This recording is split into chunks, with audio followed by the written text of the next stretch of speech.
After the First World War and the collapse of the Austro-Hungarian dual monarchy, Hungary was reduced to less than a third of its size, thanks to the Treaty of Trianon. As a smaller country surrounded by larger neighbors, Hungary made border revision the cornerstone of its foreign policy in the interwar period.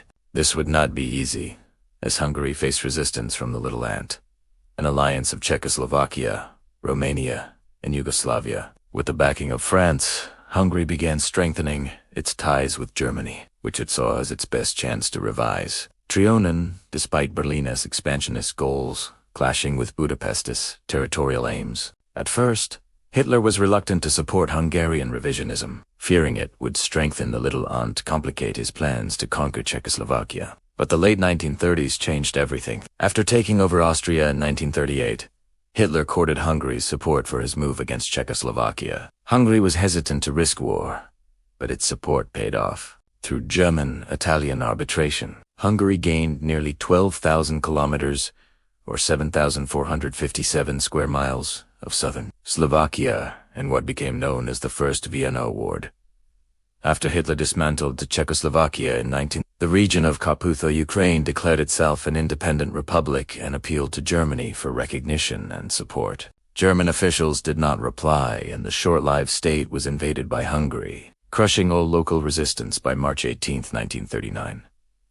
Hungary, however, did not always align with Germany. When Germany invaded Poland in 1939, Hungary refused to take part and instead let more than 100,000 Polish refugees cross its border. Hungarian Prime Minister Páltaleki pursued a policy of neutrality and revisionism, seeking to regain lost land without being dragged into major conflicts. In 1940, Hungary's ambitions grew when the Soviet Union seized the regions of Bessarabia and northern Bovina.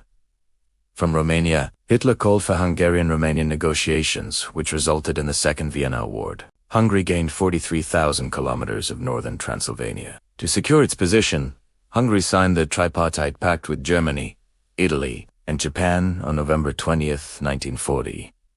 Up to this point, Hungary had regained territory, mostly without fighting. But once it formally joined the Axis, this would change. Beatty's point: Yugoslavia was the only remnant of the Little Ant, still free from Axis influence, but this would not last. In March 1941, the Yugoslav-Hungarian Treaty of Eternal Friendship was signed in Belgrade, and just a few days later, Yugoslavia joined the Tripartite Pact. This only lasted 2 days.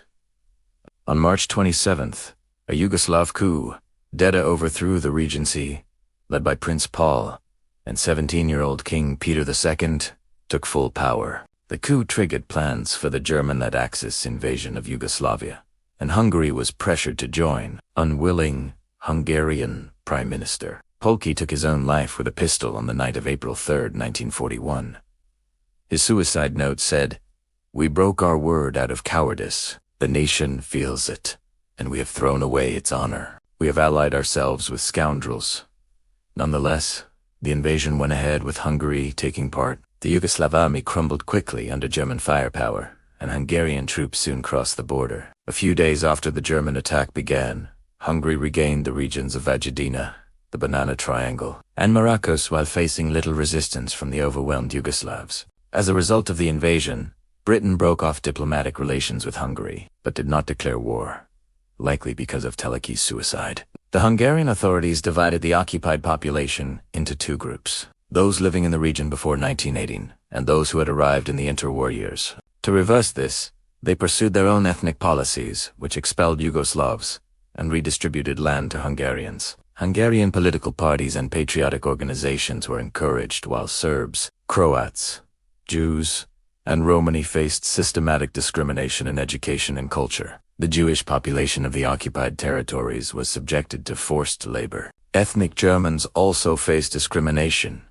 until Hitler intervened. After that, Germans received special privileges, even appointing their own officials in German-majority towns. The occupation was violent, fueled by stereotypes and prejudices against these Serbs. Hungarian soldiers were even handed a leaflet describing Serbs as a conspiratorial people prone to rebellion, violence, and even bloody solutions. Unlike the Wehrmacht, which, on paper, required prisoners to be handed over to military police or security services, Hungarian soldiers were given more freedom to act as judges in the field. Collaboration also occurred between the occupiers and local civilians looking to protect their interests. Resistance to Hungarian rule eventually broke out, with the harshest suppression occurring later in January 1942. This became the infamous Novi Sad raid, during which around 3,500 people were killed. The Hungarian actions drew criticism from the mayor of Novi Sad, the Germans, and from members of the Hungarian parliament. Regent Miklo Horthy later ordered a follow-up investigation into the massacre, and the charges were brought against those responsible. Many, however, fled to Germany. The Second World War was the most destructive conflict in human history, and for those who lived through it, it must have felt like the end of the world. Rebuilding after such devastation isn't easy. But thanks to today's sponsor, the book, The Ultimate Guide to Rebuilding a Civilization, you'll be ready to pick up the pieces if you ever find yourself in a post-apocalyptic world. More than just a survival guide, the book is a stunning, illustrated encyclopedia of humankind's greatest inventions and discoveries, an inspiring visual journey through the history of innovation. This premium hardcover is printed on matte art paper, spans over 400 pages and covers 180 fascinating topics, from making fire to spinning yarn to how a steam engine works. It even has a section on Santa Claus, just in time for the holidays. I especially love the book's unique illustrations, which deliver rare knowledge through a creative combination of engineering drawings and medieval art styles, inspiring deeper thinking. The book is the perfect holiday gift for family, friends, or even yourself, and you can also grab it as part of the Ultimate Christmas Bundle, which includes the last book, a haunting story told from the perspective of the last human on Earth, an octopolis, the world's most challenging jigsaw puzzle. Scan the QR code or click on the link in the description and use code HISTORIAN at checkout to save 10% when you order the book today. After Germany dismembered Yugoslavia, it turned to the Soviet Union. Initially, Germany did not request Hungarian participation, and Hungary was not substantively briefed, only advised to reinforce its borders. Hitler knew the Hungarian army had serious deficiencies and feared that Hungary would make more territorial demands if it joined. Just days before the invasion, Germany informed Hungary of its plans. German General Alfred Jodl stated that any Hungarian assistance would be gratefully accepted, though not required. Meanwhile, the Soviets sought to reassure Hungary. In June 1941, Foreign Minister Vyacheslav Molotov declared that the Soviet Union had no hostile demands toward Hungary and did not oppose its territorial expansion at Romania's expense. Nevertheless, Hungarian leaders believed Germany would reach Moscow within 6 weeks. Soon after, Hungary broke off diplomatic relations with the USSR. The Casus Belli came on June 26th. Soviet planes had strafed a train near Rojo and bombed Kassa. Cyrillic letters were found on bomb fragments suggesting Soviet origin, though it remains a mystery why the USSR would bomb Kassa. That same day, Hungary declared war on the Soviet Union. Hungary sent its most equipped field army, the Second Army, into Russia to support the Germans. German observers noted the Hungarians for their particular cruelty with occupied people, subjected to arbitrary violence, described as murder, terrorism. The Hungarians, along with the Italians and Romanians, joined the Germans in the 1942 summer offensive. During the offensive, Romanian and Hungarian units had to be separated, with an Italian division placed between them to contain their bitter rivalry. In summer 1942, the Second Army participated in the Battle of Voronezh as part of Germany's Army Group B. The Hungarian troops fought in and around the city and along the Don River, supporting the German 4th Panzer Army, without adequate air, artillery, and armor support. All assaults were carried out by infantry units, causing the Hungarian Second Army to suffer heavy casualties. Lack of transportation was so severe that some divisions marched over 1,000 kilometers or 621 miles on foot to the contact line. As winter set in, the German situation worsened around Stalingrad, and the Second Army's transportation collapsed, leaving frontline units without basic necessities such as food, winter clothing, fuel, and building materials. Demoralized troops were left holding long stretches of the front as more German units poured into. This created a dangerously thin line, with some sectors having only a single platoon to defend entire kilometers or miles without effective firepower. Soviet Field Marshal Georgy Zhukov observed, Compared with the Germans, the troops of these satellites were not so well, less experienced and less efficient, even in defense. Like other armies guarding the flanks of the German Sixth Army, the Second Army was annihilated in the Soviet counteroffensive of the winter of 1942 to 1943. The Soviet breakthrough at the Don River sliced directly through the Hungarian units. After the fall of Stalingrad, in January 1943, Hungarian troops were ordered to stand and fight to the death. Dumbfounded by this brazen command, they tried in vain to retreat, but most were taken prisoner by the Soviets. The Hungarian Second Army suffered around 143,000 total casualties and ceased to exist as an effective fighting force. Nonetheless, other Hungarian units occupied parts of Ukraine and later below, guarding supply lines and fighting Soviet partisans. Hungarian troops were also stationed in Poland, where they refused to help suppress the Warsaw Uprising in 1944. After 2 years of war against the Soviets, Hungarian Prime Minister Miklo Kala began peace negotiations with the United States and United Kingdom in autumn of 1943. In 1944, Regent Miklo Horthy secretly started peace talks with the Soviet Union. Berlin was already suspicious of the Hungarians, so the German General Staff prepared a plan to invade and occupy Hungary. This plan would come into effect in March of 1944. Codenamed Operation Mark. On March 19th, German forces crossed the border into Hungary. While some Hungarian units offered little resistance, most did not.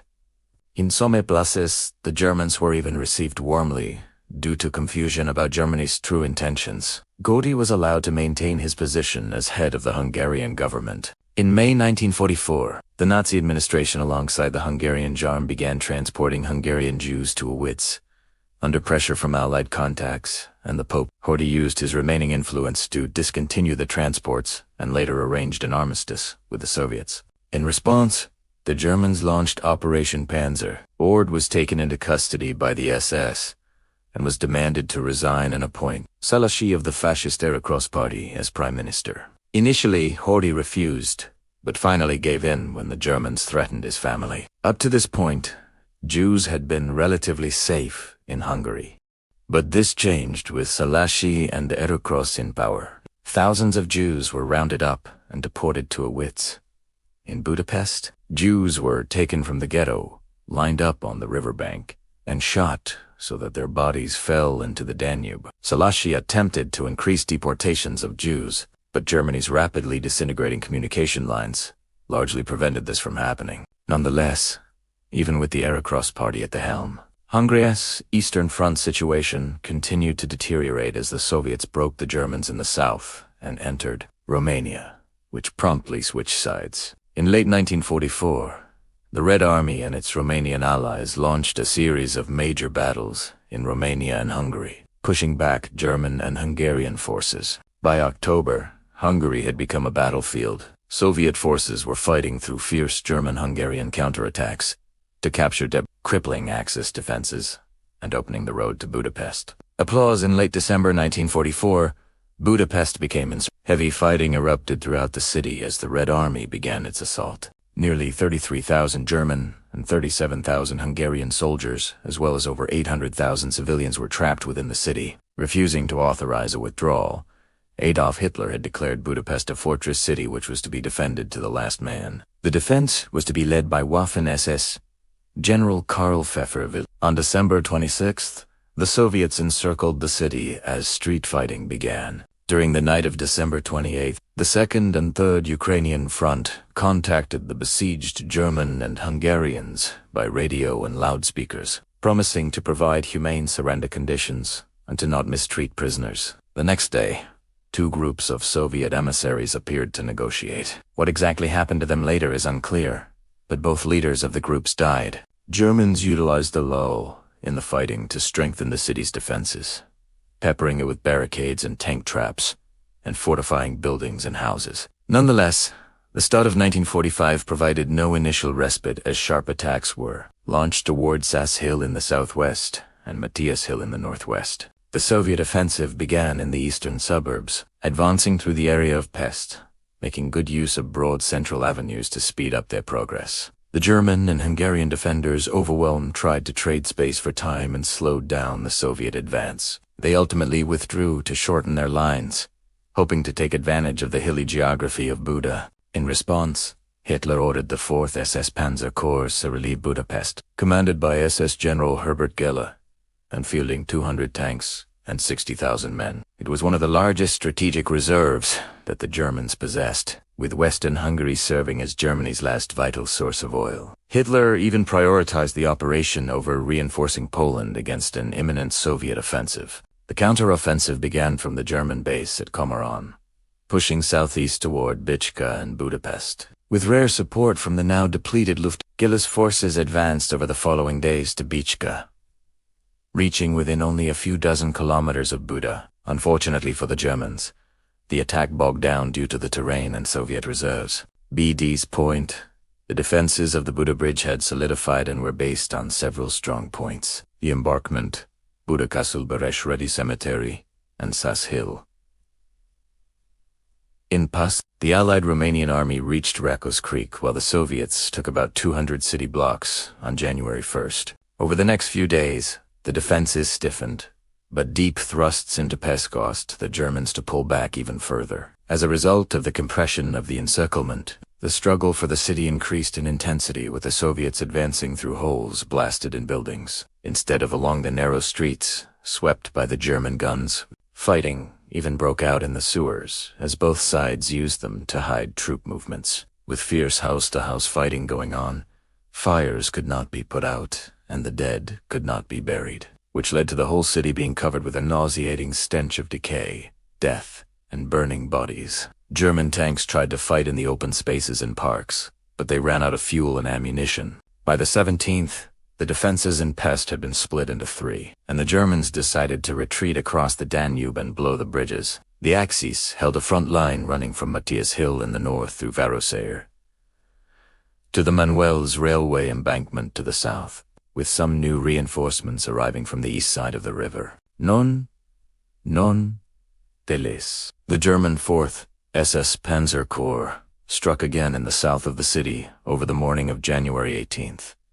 They made rapid progress, taking the 4th Guards Army by surprise and crushing the counterattacking 7th Mechanized Corps. The advancing panzers swept all away and reached the Danube on January 19th. By the 26th, German forces were only about 15 miles or 25 kilometers from the southern suburbs of Budapest, and at least some of the garrison should have been able to fight their way out to meet the relief force. However, German troops were unable to maintain their momentum due to fatigue and supply problems. The city's defenders requested permission to leave the encirclement, but Hitler refused, insisting that Budapest be recaptured rather than the defenders rescued. Soviet counterattacks began on January 27th.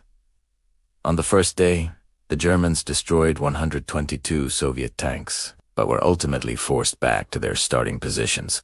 Following the arrival of additional Soviet reinforcements, the window for relief was lost. By the beginning of February, the relief operation had failed. With Pest having fallen, the fight for Buda picked up steam and the Axis defense was beginning to unravel. Supplies were running out, and once news arrived that the relief effort had failed, the defense began to collapse even more rapidly. Nonetheless, despite the lack of supplies, most Axis troops refused to surrender and defended every street and house. A desperate counterattack against the Soviets was scraped together, involving the Hungarian 10th Division, the 13th Panzer, and 200 high school pupils who had been recruited just 2 days earlier. The attack quickly failed, resulting in horrific casualties among the untrained, poorly equipped schoolchildren. By now, the defenders were in a 3 meters or 5 kilometers pocket that crammed nearly 35,000 German and Hungarian troops, along with 10,000 wounded and 300,000 Hungarian civilians.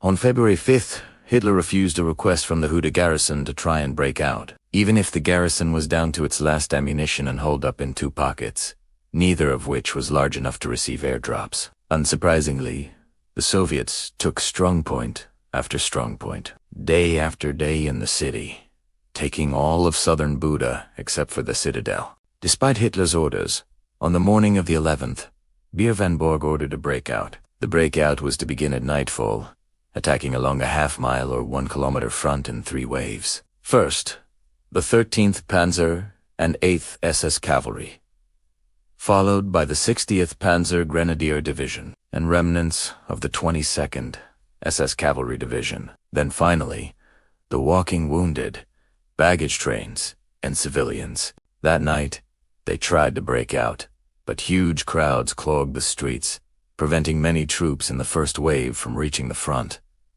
The breakout quickly descended into chaos. On one street, attackers were cut down by Soviet fire, while on another, small groups slipped through unnoticed. Of the 30,000 Germans and Hungarians, fewer than 700 made it to the German lines. Some hid out in forests well into the spring and summer of 1945, before finally surrendering. After the breakout, Soviet troops quickly mopped up the last pockets of resistance. Within a few days, the city had fallen. From the first Soviet tanks appearing on the outskirts of Budapest to its final defeat, 102 days had passed. It was the fourth longest siege on the Eastern Front and the longest of any European capital. On February 13th, the siege and Battle of Budapest came to its end, with over 100,000 German prisoners taken in the fight for the city. The battle was fought continuously over the heads of 800,000 civilians, as there was no large-scale evacuation. Half of all the casualties on the defending side were civilians, including around 15,000 Jews murdered by fascist militia. Despite Soviet orders against mistreating civilians and prisoners of war, deserters flooded Budapest after the battle, leading to looting and mass rape. The Siege of Budapest left the city devastated. Entire neighborhoods were destroyed. Essential services collapsed, and tens of thousands of survivors faced a harsh winter with limited food and shelter. A Soviet-backed counter-government was proclaimed in Debrecen, and ethnic Germans in Hungary were arrested and transported to the Soviet Union as forced laborers. In some villages, the entire adult population was taken to labor camps in the Donets Basin, where many died. In March 1945, the Germans attempted a final counter-offensive near Lake Balit, Operation Spring Awakening, Battlegrounds. By April, Hungary was fully under Soviet control. The Era Cross regime collapsed alongside Nazi Germany and was officially abolished on May 7th, just one day before Germany's unconditional surrender.